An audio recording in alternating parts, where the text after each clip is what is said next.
It was only a matter of 20 years between the death of Dr. Martin Luther King Jr. and the declaration of the national holiday that now bears his name. And it's remarkable to consider that had he still been living, he would have been not yet 60 years old on the day he joined the club of people with their own dedicated federal holiday, a club whose only other members are George Washington, Abraham Lincoln, and Jesus Christ. So it goes without saying that the honor paid to the late Dr. King by his countrymen is both lofty in its exclusivity and unprecedented in its swiftness. If you're as old as I am, you remember not just when the holiday first came into being, but also the 10 or more years it took to agitate for it and to get it through the Congress and onto the president's desk. The Republican president declaring the creation of a holiday for the Republican Dr. King, as it happens. And I'm consistently blown away by how many people have no idea that Dr. King was a Republican. But year after year, as the manner in which the Democrats honor his legacy on MLK Day gets more awkward and more half-hearted, it starts to take on the status of an elephant in the room, no pun intended. You know what else I wonder? I wonder if Joe Biden, when he was doing his angry little race-baiting speech in Atlanta the other day, when he says, "Do you want to be on the side of Dr. King or George Wallace?" Or when he says, "Do you want to be on the side of Abraham Lincoln or Jefferson Davis?" Do he or his speechwriters realize that in both of those cases he is contrasting a heroic Republican with an evil Democrat? These people do politics for a living, right? Because I'm just checking. It's easy to forget sometimes. But back to that elephant in the room. It's not difficult to see why Dr. King would have been a registered Republican, because his political orientation was right in line with the new conservatism that Goldwater and Reagan were just starting to popularize in the mid-60s. The last thing Dr. King ever envisaged as part of a brighter future was a massive federal welfare tentacle monster and a permanent black underclass. I guarantee Dr. King never had a dream about resegregated schools where every little boy and girl is taught to be a vessel for centuries-old racial and ethnic animus, and that their prospects in life are 100% defined by their skin color. Because we build a greater America by building a new Yugoslavia. Didn't Dr. King say that during the top of the mountain speech, or one of those speeches? If the people who are paying half-assed lip service to honoring the legacy of Dr. King today, and that includes the president and the vice president, if they really gave a good goddamn about wanting to live in the world about which he dreamt, they would act like it, but they don't. They do the opposite. They are hard at work right now as we speak, building an election year platform out of 100% made-up, contrived race grievance, where their narrative says you can either vote to keep them in power or else you love slavery and you're on the side of the rebels.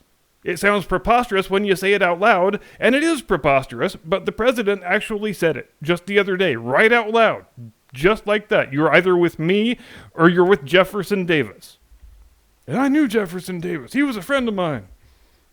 He was a good kid back when I first met him, so take my word for it, folks. And do you remember how horrified guys like Joe Biden were when George W. Bush said, "You're either with us or you're with the terrorists"? But I guess those false dichotomies are only off limits for Republicans. Is that how that works? Today's Democrat Party is so openly, ostentatiously hostile to every principle Dr. King ever publicly espoused that one can't help wondering how many more years it'll be before they just memory hole the holiday and start ignoring it altogether. At this point, Martin Luther King Day is the second most awkward holiday for Democrats, right after the 4th of July. It's too bad Virginia doesn't have their black-faced governor anymore, because I would have loved to hear his MLK Day proclamation. Speaking of that, actually, does anyone happen to know why Glenn Youngkin was dressed up like a classy 1930s undertaker for his inauguration?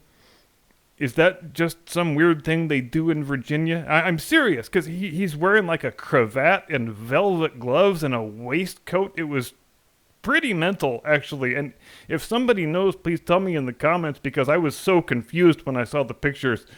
What's that? Oh. Jim Eagle says he actually looks like a butler from an old horror movie, but take your pick, I guess.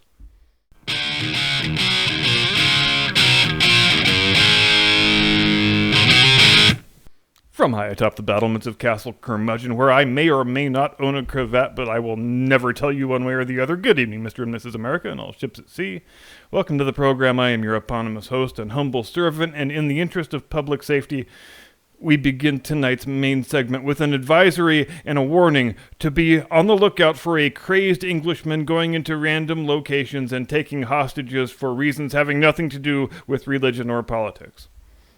If you were reading about this incident that happened yesterday in Texas and your information source is the mainstream fake news media and you didn't read all the way to the fine print at the end of the article, if you just read the headline and glanced at the first one or two paragraphs like most people do when they claim to have read a news article, all you would have known was that someone described as a British man had taken over a Texas synagogue and held 4 hostages for 10 hours, that he was demanding the release of someone from prison whom he was referring to as his sister, and that his choice of the synagogue, according to the intrepid law enforcement professionals at the FBI, was completely random and had nothing whatever to do with religion, which stands to reason, because I don't know about you, but the last time I was in Texas, I couldn't walk 20 feet without stumbling into a synagogue. How does the old saying go? The 3 most popular things in Texas are high school football, barbecue, and Orthodox Judaism. It's something like that, anyway. They could pump the brakes a little bit, though, because I think the burnt orange yarmulkes with the longhorns coming out of them are a little too much, actually. Now, when you read a news article about a hostage standoff, and the assailant is described as British man, what sort of mental image does your head start filling in? Like a bowler hat, maybe a nice tweed jacket, an umbrella, maybe a monocle? All right, no monocle. The point being, you probably don't picture a crazed 20-something-year-old Arab Muslim terrorist, which, of course, is what British man actually was. And the person whose release he was demanding is also a crazed Muslim terrorist who's going to be in prison for a very long time for reasons that are both good and proper. This is part and parcel of a much bigger and very odious phenomenon. It exists to some extent here in the United States, and it's much worse in Canada, and it's practically an epidemic in Western Europe, where the cops and the government simply will not make any reference to the appearance or the ethnicity of a criminal suspect unless the person is white. In the UK and in Scandinavia, when an Arab Muslim criminal is on the loose, the cops will assiduously refer to him as Asian, which makes me feel bad for actual Asian people in those countries, like Chinese or Japanese, Asian like that, who are perfectly law-abiding citizens for the most part, and yet there's always some APB out for an Asian criminal on the loose. Because someone remind me again how the social justice calculus works here again. If you call Arabs Asian and make everybody hate Asians, then that's a win because you've prevented Islamophobia? Is that how that works? I ask because I honestly don't know, and I wonder if the people who author these policies have even put that much thought into it. But those are the justifications we get, such as they are, for why we're not allowed to state true facts about the people and the world. We can't call that Arab Muslim criminal an Arab Muslim, they tell us, because that might cause Islamophobia. We can't broadcast an accurate description of a black suspect, they tell us, because that might reinforce negative stereotypes and perpetuate systemic racism.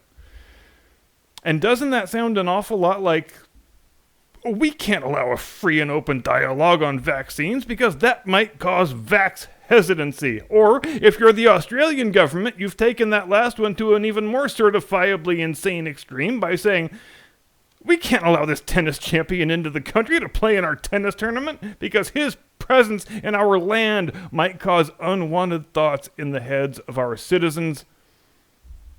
So you deport that monster at once. You folks know how much I love when they accidentally say the quiet part out loud.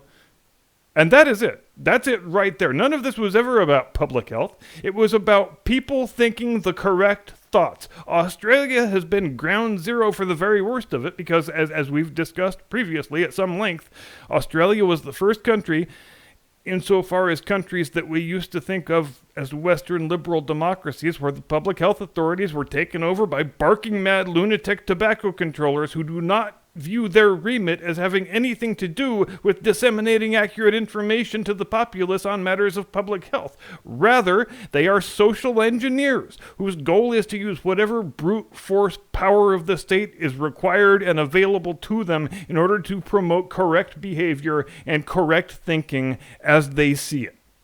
And it's the same mentality that we've seen infect criminal justice now.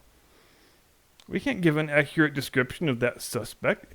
It'll serve our law enforcement goal, of course, which is to apprehend criminals and to keep the public safe, but it will not serve our social engineering goal, which is preventing unwanted thoughts in the minds of the public at large. And the social engineering goal is the only goal that matters. Now, this drama that's been going on with Novak Djokovic and the government of Australia, it's really been a thing to behold, especially when you're old enough to remember the early 90s, back when Australia was a Western liberal democracy and Novak Djokovic was a toddler living in the most violent, most war-torn country on the planet, as Serbia was back then, along with the other former constituent parts of Yugoslavia. Back then, Australia was the sort of country that sent peacekeeping troops and humanitarian aid to countries like Serbia in the hopes that they could one day be a peaceful country with a stable democratic system of government. And where are we today? Well, today we live in a world where Serbians march in the street to protest the human rights abuses of the Australian government. And you really can't make this stuff up, ladies and gentlemen, but it looked the other day like the Australian court had ruled in his favor and Djokovic was going to be able to remain in the country and play in the open, but then the Australia health minister, in one of those moments we love so much, he said the quiet part out loud. He said, well, I have the authority to unilaterally remove this guy from the country, and I am hereby exercising it. Not because I think he's going to infect anybody or cause any sort of public health issue, but because I, Mr. Australia Health Minister, am terrified that just by being in the country for a few days, this Serbian delinquent troublemaker is going to cause an epidemic of wrongthink. And I will not tolerate living in a world where Australians are thinking thoughts of which I do not approve. Because Prime Minister George Orwell would not approve of that either. So stick that in your bobby and shrimp it, mate.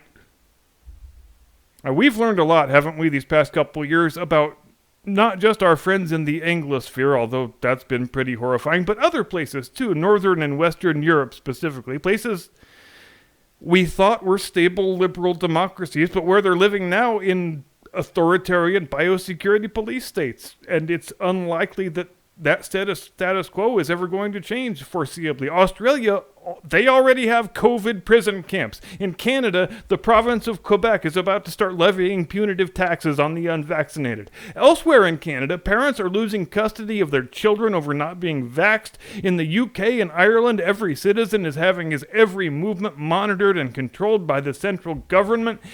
Each day across what we used to call the free world, the number of people incarcerated for made-up crimes against the biosecurity police state grows and grows and grows, and who knows how many of those people will ever see the light of day again who stand accused of committing no crime that existed 2 years ago. Even before any of this madness happened, it was already pretty plain to see that the United States was the last of the world's great powers where people who are mistrustful of central government authority have any meaningful political influence of which to speak. But the events of the past 22, 23 months have brought that into starker relief than I suspect any of us would have liked. And imagine where we might be if there weren't 3 Trump appointees on the Supreme Court right now. Imagine 3 Hillary Clinton justices instead. Imagine if it was Thomas and Alito and 7 liberals. And yes, John Roberts, I'm counting you as a liberal. I recall over the years, having friendly arguments from time to time with people from the UK over the relative merits of our respective systems of governance. And one common theme I used to always hear was that we Americans place far too much emphasis on our written constitution. that the Westminster system is superior precisely because there's no written constitution, so there's no dogmatic adherence, or so the thinking goes, to the words on some dusty old bit of parchment. And besides, so the argument went, we've got 1,000 years of tradition and precedent that make up our common law. It's not like anybody could come along and subvert basic human and civil rights just because we've never officially codified these things in writing. That would never happen. Except, whoops, it happened. That is exactly what has come to pass. Canada actually has a constitution since 1967, so I'll leave them out of this part, but it happened in the UK, it happened in Ireland, it happened in Australia, it happened in New Zealand. Every country that retains the Westminster system and the unwritten common law constitution, their freedom is gone now. And how do you suppose they ever get it back? In our country, we at least get to pull out our little pocket constitution. We get to point out to the relevant amendment, and that one right there, that's the thing you violated. That's what I'm suing your ass for. And how are you supposed to do that when your constitution is made up of 1,000 years of tradition and precedent? I feel like I may have a fairly long wait before the next time I hear an Englishman flippantly dismissing the importance of our written constitution. I feel like the point has been made pretty conclusively through real-world experience. I don't know what they're going to do in Canada. The place, it seems to have gone the way of California, frankly, where the left rules everything permanently and the right might as well not exist. I don't even know who the leader of the Conservative Party is in Canada, and it probably doesn't matter anyway. In the UK, I don't see much hope for any sort of conservative resurgence there. Boris Johnson is what passes currently for a Tory prime minister, and he's a Green New Deal woke tard whose next conservative instinct will be his first one. The only thing conservative about that guy is that he was on the right side of the Brexit issue. And even that's not quite right. He wasn't actually a Brexit supporter. He just thought that the will of the voters was sacrosanct, and the result of the referendum should be honored. What a concept. But as soon as Brexit was across the finish line, the Tories should have been cutting bait on that guy immediately. Now it's looking like he's going to be resigning in disgrace, and the Labour Party's going to take back the Commons. So, yeah, best of luck getting your freedom back, lads. Be sure and let us know how that works out. In Australia, it's weird because the party names are backwards. I guess it's a Southern Hemisphere thing, but the party currently in power, they're called the Conservatives, but they're actually the big government leftist maniacs, as I'm sure you've noticed. So in that country, it's the Liberals who are actually what we would call conservatives, or the party on the right, let's put it that way. But I sure don't, in any of these countries, hear any sort of full-throated opposition coming out of the opposition party.